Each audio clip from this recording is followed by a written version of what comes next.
August 6 அண்ணா serial வரக்கூடிய எபிசோட்ல என்ன நடக்க போகுது அப்படின்னு பார்க்கலாம். உங்களுக்கு இந்த வீடியோ பிடிச்சிருந்து அப்படின்னா மறக்காம இந்த சேனலை சப்ஸ்கிரைப் பண்ணிக்கோங்க. அம்மா, நீ சொன்ன அந்த ஒரு வாரத்துக்குள்ள இந்த ஊர் மக்கள் முன்னாடி நீ யாரையும் கூட்டிட்டு ஓடல, அந்த சவுந்தர பாண்டி தான் உன்னைய ஜெயிலுக்கு அனுப்பி வச்சான் அப்படிங்கிறத ஆதாரபூர்வமா நிரூபிச்சு இதே ஊருக்குள்ள உன்னைய நான் தலை நிமிர்ந்து நடக்க வைக்கிறேன் அப்படின்னு சொல்லி சத்தியம் பண்றாங்க.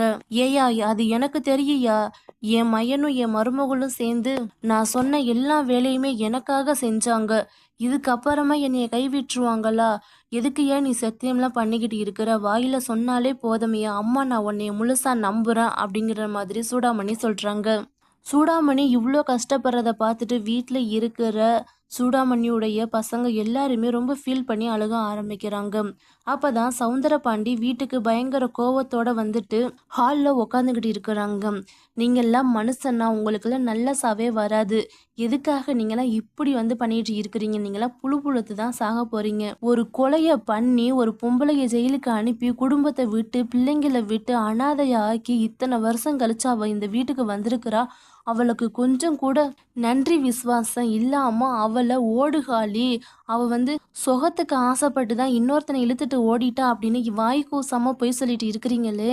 கடைசி காலத்துல பொய் சொன்ன வாய்க்கு பிரயோசனம் இருக்காதுன்னு சொன்னாங்களே, அது உங்களுக்கு தான் பொருந்தும் அப்படின்னு பாக்கியா வந்து தாம் தூம்னு தவிட்டு இருக்கிறாங்க. உனக்கு அவ்வளோதான் மரியாதை. என் கூட எதுவும் பேசுகிற வேலை வச்சுக்காத. என்ன நீ ஓவராக தான் உங்கள் அண்ணன் பொண்டாட்டிக்கு சப்போர்ட் பண்ணிட்டு இருக்கிற.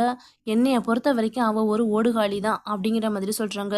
இந்த பாருங்க மாமா, உங்களுக்கு அவ்வளோதான் மரியாதை. தேவையில்லாமல் எங்கள் அம்மையை பேசிக்கிட்டு இருக்காதீங்க அப்படின்னு எசக்கிக்கு வந்து பயங்கரமாக கோவம் வருது. ஓஹோ, விஷயம் எல்லாம் தெரிஞ்சு போச்சா? தெரிஞ்சா தெரிஞ்சுட்டு போகுது. நீங்கள் என்ன சொன்னாலும் சரி, யார் என்ன சொன்னாலும் சரி, அவள் என்றைக்குமே ஓடுகாலி தான் அப்படின்னு மறுபடியுமே சொல்லிட்டு இருக்கிறாங்க. இவர்கிட்டலாம் பேசி ஒன்றுத்துக்கு ஆக போகிறது கிடையாது. இவன் சொல்லிட்டு இருக்கிறத சொல்லிட்டு இருக்கிற நம்ம மதினி எப்படின்னு நமக்கு தெரியும், வாடி போகலாம் அப்படின்னு சொல்லிட்டு பாக்கியை எசக்கியை கூட்டிட்டு போகிறாங்க.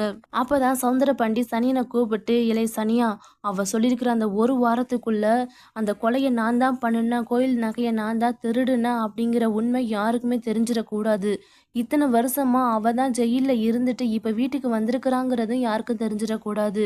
அவள் உண்மையெல்லாம் நிரூபிக்கிறதுக்குள்ளேயே நாம இன்னும் அவன் மேலே இன்னும் அவசாரி பட்டத்தை கட்டி இந்த ஊரை விட்டு தலை குனிஞ்சு ஓட வைக்கணும். அப்படி இல்லையா, அவ சொன்ன மாதிரியே அந்த முருகன் கோயில் முன்னாடி தன்னைத்தானே எரிச்சுக்கிட்டு சாகணும்.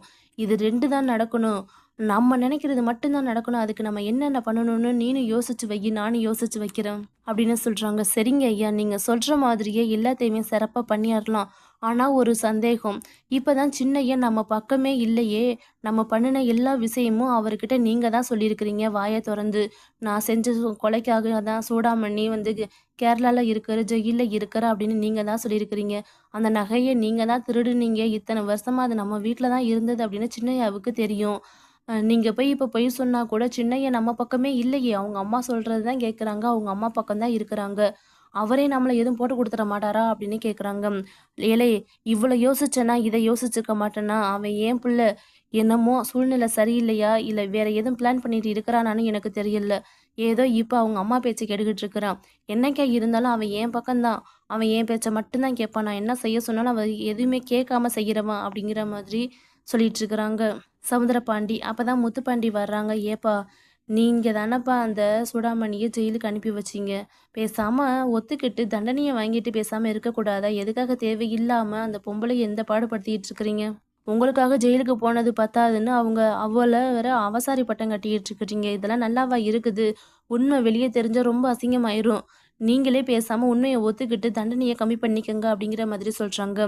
ஏலே, என்ன புதுசா இப்போ உங்க அம்மாக்காரிக்கு சப்போர்ட் பண்ணுனா, அடுத்து உன் பொண்டாட்டிக்காரிக்கு சப்போர்ட் பண்ணுனா, இப்போ என்ன உன் மாமியாருக்கு சப்போர்ட் பண்ண வந்துட்டியா? எதுவா இருந்தாலும் அந்த வீட்டு வாசலோடையே விட்டுட்டு வந்துரு. வீட்டு வாசலுக்குள்ள வந்தா எனக்கிட்ட மட்டும் பேசுறேன்னா பேசணும். தேவையில்லாம அந்த வெறுமைய குடும்பத்தெல்லாம் இங்க வந்து பேசிட்டு இருக்கக்கூடாது அப்படிங்கிற மாதிரி சவுந்தரபாண்டி முத்துப்பாண்டி கிட்ட பயங்கர சவுண்டா விட்டு பேசிட்டு இருக்கிறாங்க.